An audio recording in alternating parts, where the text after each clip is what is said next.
Souvent, les étudiants me demandent ce qu'ils peuvent choisir comme tissu ou comme couleur pour une première collection ou pour un dossier de mode. Alors, je leur dis que déjà, durant les études, il faut vraiment travailler à fond, mettre en place, creuser votre ADN de mode, votre processus créatif, vos fondations, mettre en place tout ça, tester, porter les vêtements, tester les couleurs, travailler les matières de manière à mettre en place toute votre identité de mode, ce que vous aimez, vos obsessions de mode. Ça se fait en classe. Et puis après, lorsqu'on termine et qu'on crée les premières collections pour des sociétés ou pour soi, eh bien, c'est comme aller au marché. C'est ce que j'aime et ce que je n'aime pas. C'est tout simple, c'est complexe et en même temps, ça peut être assez simple.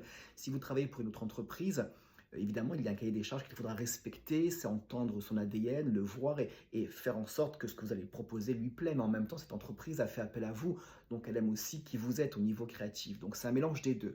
Pour votre propre collection, pour vos propres collections, eh bien, c'est de quoi ai-je envie en termes de couleurs et de matière. Et puis, c'est se rendre dans les showrooms avec les fournisseurs de tissus, voir les matières, que ce soit les chaînes et trames, les mailles, les non-tissés, les cuirs et fourrures, les dentelles, c'est les toucher, les malaxer, les sentir. C'est pour moi très animal, c'est très vivant. Et puis voilà, c'est se rêver dedans, rêver d'une pièce dedans. C'est assez simple, ça peut l'être si votre processus créatif est très fort, très ancré en vous, si votre identité est vraiment marquée, si tout ce que vous avez construit est vraiment là.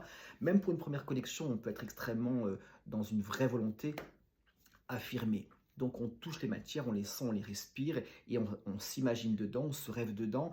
Et c'est comme ça aussi, entre autres choses, qu'on choisit couleur et matière avec un mur d'inspiration, des envies particulières de couleur et de matière pour une collection. Et tout ça va s'affirmer chez les fournisseurs de tissus. Donc c'est comme ça qu'on choisit matière et couleur. C'est pas si compliqué que ça, mais c'est des réflexions et c'est assez complexe et c'est vachement intéressant. Passionnant même. À très bientôt.